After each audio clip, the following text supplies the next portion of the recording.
안녕하세요. 만나 뵙게 돼서 반갑습니다. 네. 자기소개 부탁드립니다.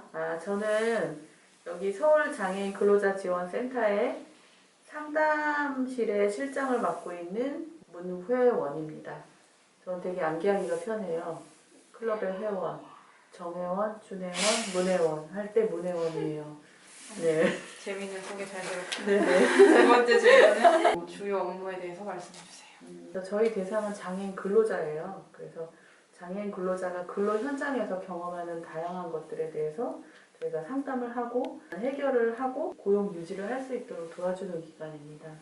두 번째 파트는 센터에 대한 소개 말씀을 듣는 파트입니다. 네. 첫 번째 질문은요. 서울 장애인 근로자 지원센터라는 이름이 다소 생소한 분들이 많으실 텐데 센터에 대한 간단한 소개 부탁드릴게요. 저희 센터 홈페이지가 있어요. 그래서 sscwd.or.kr이에요. 이쪽으로 들어오시면 아주 자세한 정보를 들으실 수가 있는데 그래도 조금 요약을 해드리면 저희 설립 주체는 고용노동부 밑에 한국장애인 고용공단이 있어요. 한국장애인 고용공단에서 한국장애인 고용안정협회 민간 수탁을 준 거예요. 그래서 저희는 거기서 이제 민간 위탁으로 서울 장애인 근로자 지원센터가 생겼죠. 근데 제 그 명함을 보시면 여기 고용노동부도 들어가 있고 그 밑에 한국장애인 고용공단도 들어가 있는 거죠. 그래서 저희 예산은 고용노동부에서 온 거예요. 또 하나는 설립 일자가 저희가 얼마 안 됐어요. 2020년 7월 1일이에요. 되게 따끈따끈하죠. 그런데 지금 11월 11일이잖아요.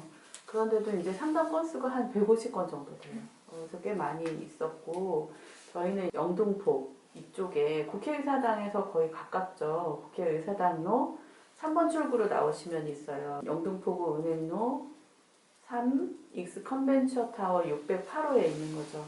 저희가 이제 설립이 된 것은 장애인의 취업 초기 단계에서부터 이제 고용 유지를 지속할 수 있도록 개별 장애인에 대한 직업생활 유지를 위해서 저희가 만들어졌어요. 다음 질문 넘어갈게요. 네. 이 센터를 만들게 되신 계기는 무엇인가요? 장애인의 그 취업에 집중해서 그동안 장애인 복지 정책이 추진되어 왔어요. 장애 아이라 할지라도 이 친구가 결국은 특수교육을 받고 사회복지 서비스를 받아서 결국 최종적으로 추구하는 건 독립생활이거든요. 이러한 독립생활을 가능하게 하는 첫 번째 조건이 바로 직업을 갖는 거죠. 그런데 이제 실제로 취업이 되었지만 그 뒤에 어떤 개인적인 사정과 장애인 개인을 둘러싼 환경의 문제로 인해서 장애인 근로자가 직업을 유지하는 기간이 짧고 장애인 고용공단에서 이제 취업은 시키는데 사후 지도는 취업만큼 잘 이루어지지 않고 있는 거죠. 그래서 저희 센터는 장애인 근로자가 정말 어려운 난관을 헤치고 직업을 얻었는데 그 이후에 사직하지 않고 그곳에서 일할 수 있도록 여러 가지 지원을 해주는 거예요. 예를 들면 정서적 지지라든지 직장 내 발생하는 사소한 문제에 대한 친밀한 상담을 해드리고 또 법적으로는 노무사님과 변호사님이 계시기 때문에 법적인 상담을 하고 있어요. 그 밖에 저희 센터에서 해결할 수 없을 경우에는 기관 간의 네트워크를 통해서 가능한 한 의뢰해온 문제에 대한 해결을 해주려고 노력을 하고 있습니다. 3번 파트 센터 주요 사업에 대한 소개 말씀 들어보겠습니다. 저희 센터 그 홈페이지나 이 리플렛을 보면은 잘 알 수 있는데요. 이렇게 피시면은 저희 사업이 이제 쭉 나와 있어요. 가장 대표적인 것이 장애인 근로자 상담이에요. 이 상담 과정에서 이제 장애인 근로자의 정신건강에 문제가 있다고 생각되는 경우에는 심리 상담을 하고 있어요. 개별 상담이라든지 집단 심리 상담. 이제 그 다음에 노동 법률 교육, 그리고 중증장애인 근로자를 위해 찾아가는 서비스. 이게 대표적인 거고, 이제 그 밖에는 세미나라든지 또 사례집 제작 이런 부분들이 12월 달에 이제 남아있는 거고.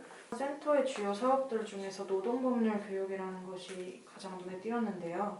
실제로 어떤 방식으로 운영되고 이제 그 참여하신 분들의 반응이 어떠했는지 궁금합니다. 노무교육은 사실 저도 직장 생활을 꽤 오래전에 했지만 잘 몰라요. 제가 장애인 당사자인데도 노무법에 의해서 어떤 부분에 내가 권리가 있고 어떤 부분은 또 그 기관에 따라야 되는지에 대해서 배우게 되는데 그 대상은 장애인 근로자나 취업 활동 중에 장애인인 거예요. 이제 저희 센터에 있는 그 고문 노무사님이 직접 강의를 해주시는 거죠.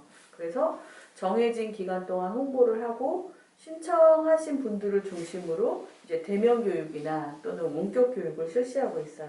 올해에는 이제 한 2차 교육까지 이루어졌는데 한국장애인 고용공단의 맞춤훈련센터의 훈련생들을 대상으로 진행을 했고 교사들이 직접 하는 방식으로 진행되어 장애인 근로자 지원센터에서 노무사가 직접 하는 교육을 환영하는 분위기였고 만족도 조사 결과도 92.3%로 되게 높게 나왔어요. 이거는 좀 한정돼 있잖아요. 1, 2회는 뭐 맞춤훈련센터라든지 그랬는데 이제 3회는 장애인 근로자라고 한다면 모두 다 홈페이지에 들어와서 신청을 하면 저희가 줌으로 연결을 해가지고 화상으로 11월 18일에 진행이 될 예정이에요. 노무법이라는 게 배워보면 되게 신기한 것들이 많거든요.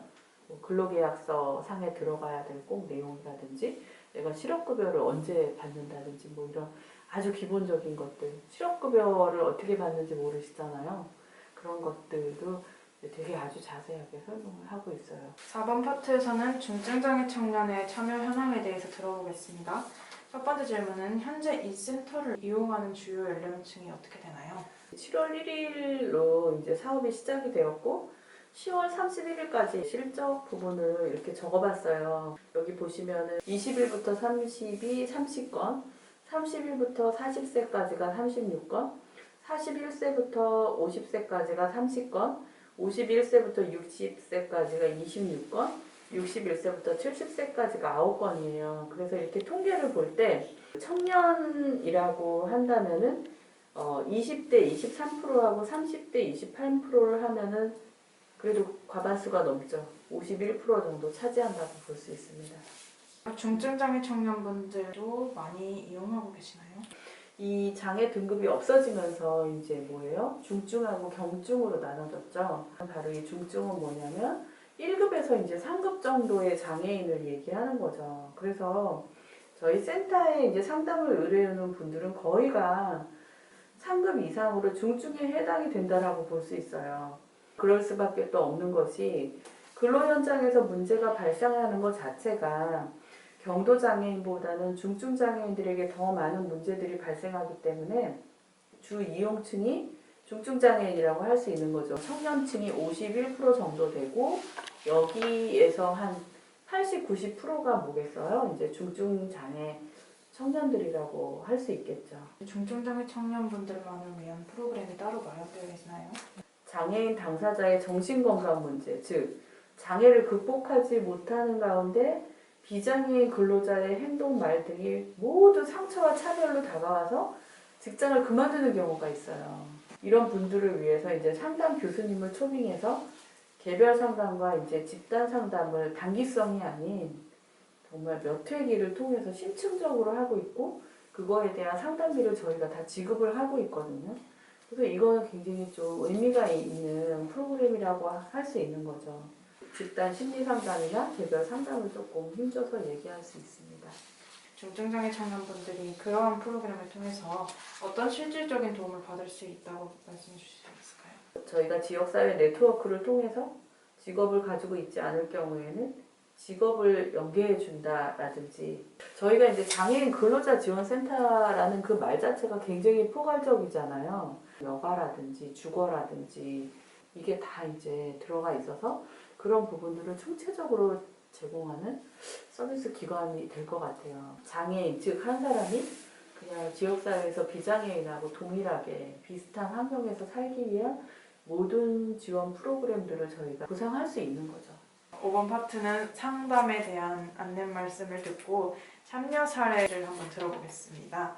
첫 번째 질문은 상담에서 지원받을 수 있는 서비스는 어떤 것들이 있나요? 상담은 사실 그 정보 제공 차원의 상담이 있고 그 정서적인 지지를 할 수 있는 상담이 있고 그런 어떤 좀 구분이 있어요. 저는 이제 심리 상담사 자격이 있고 전문 상담사죠. 장애인 근로자의 문제를 어떤 가장 핵심이 되는 문제를 파악하는 고 그 핵심이 되는 문제가 예를 들어서 노무사님의 상담이다 할 때는 그거를 이제 연결해 주는 여기 심리 상담은 뭐냐면 대학 교수님인데 장애인이 직장에서 바로 자신의 장애로 인해서 정신적으로 힘들어한다고 보일 때 사회에 잘 적응하며 건강한 인간관계를 갖기 위해서 이제 제공하는 서비스인 심리 상담 서비스가 있어요. 이거는 아주 이제 굉장히 심오한 서비스예요. 그리고 회기도 최소 그러니까 5회기 그렇게 하고 있고, 그 다음에 변호사님은 각종 인권 상담을 제공해서 저희가 성희롱으로 상담이 들어온 적이 있어요. 이게 어떤 법의 몇 조에 이게 위배되는지에 대한 걸 알고 싶어 하셔갖고 변호사님이 이걸 다 해석해서 줬죠. 근데 이제 변호사님하고 노무사님 중에 노무사님 상담이 더 많아요. 근로 현장에서 발생하는 실업급여라든지 퇴직금이나 부당해고, 임금체불, 성희롱 등 다양한 문제들에 대해 체계적으로 접근해서 상담을 실시해주고 있는 거죠. 여기 이제 수화 통역사님이 계셔가지고 줌이든지 이런 걸 통해서 수화 통역을 해주시는 것도 그 굉장히 의미가 있죠. 두 번째 질문은 상담에서는 주로 어떠한 분들에게 어떠한 문제에 대해서 도와주시나요? 여기 보면 임금체불 7건, 퇴직금 7건, 부당처우 38건, 부당해고 19건, 실업급여 8건, 산재 7건, 직장 내 괴롭힘 15건, 기타 이렇게 돼 있어요. 특히 여기 부당처우가 되게 많잖아요. 그러니까 요즘 한번 생각해 보세요.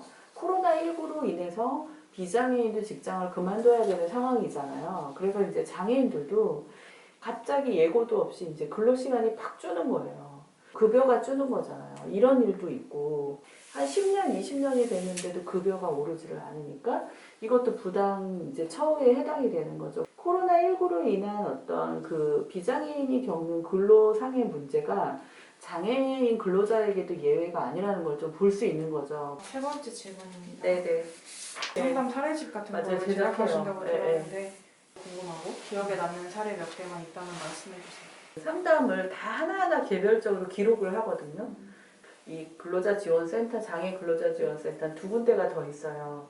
부산하고 광주하고 같이 사례를 모아가지고 사례집을 만들 건데 결국 정책에 이제 반영이 되는 거죠, 내년에. 그래서 이런 부분이 어렵구나를 이제 피부로 느끼게 하는 그런 역할을 하게 될 것 같고, 저희 센터가 이제 이 웹툰으로 매달 이제 제작을 하는데, 요거 보시면은 장애인 근로자가 보호작업장에서 일을 했는데 위에 있는 사람하고 좀 갈등이 있었던 것 같아요, 이 여자분이. 그 뒤에 이 여자분이 있는 장애인 일자리 사업을 그냥 폐지를 한 거예요.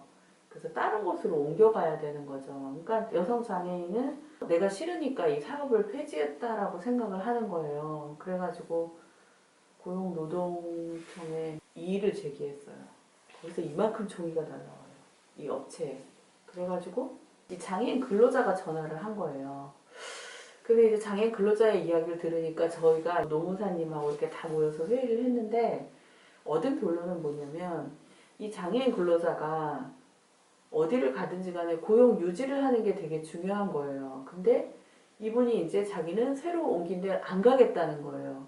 사실 그냥 사직하라고가 아니라 그 일자리를 다음에 이렇게 해준 거잖아요. 그래서 저희가 어떻게 했냐면, 여기 이 여성분이 이제 일하는 곳에 그 대표 좀 분하고 전화를 하고, 그 다음에 이게 이제 시에서 마련해준 장애인 일자리 사업이거든요.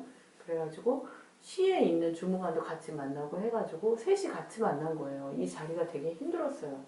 저희가 전화를 하면서 이 장애인도 피해를 보지 않고, 그러면서도 이제 이 대표분도 또 마음이 상하지 않게 하려면 어떻게 해야 되나 막 그래갖고 그냥 3자 이렇게 만나고 나서 이야기를 각자 조용히 다 듣는 걸로 했더니, 마침 이제 시에서도 그렇고 대표분도 이제 장애인 당사자에게 마음 상한 부분들을 좀 읽어줬어요. 읽어주고 그 뒤에 이제 이분이 소를 취하하고 새로운 사업장으로 가게 된 거예요. 그러니까 어쨌든 보호자업장에 있는 분들은 판정을 받는 기간까지 되게 지금 서로 마음이 상하거든요. 그러면 뭐가 문제냐면, 정말 안 되는 경우에는 이 고용주가 어떤 입장을 갖냐면 자기는 이제 장애인 고용하기 싫다는 거예요. 이제 장애인이면 절대 나는 장애인 고용하지 않을 거야. 그러니까 이거가 문제인 거예요, 저희한테는. 근데 이걸 이제 잘 해결을 해줬고, 또 이 장애인분도 새로 간 사업장에서 너무 좋은 거예요. 서로 다 좋았던 거죠. 지원센터의 정체성을 찾는 거에 굉장히 모범적인 예인 거죠. 그러니까 그냥 단순히 근로자의 힘든 점을 심정적으로 그냥 들어주고 안 됐어요가 아니라 실제로 그 장애인이 고용 유지를 하는데 장애인을 고용한 고용주도 무시할 수 없는 거예요. 그래서 그분들과의 어떤 접촉이라든지 중개 역할을 하는 것도 저희 역할이죠.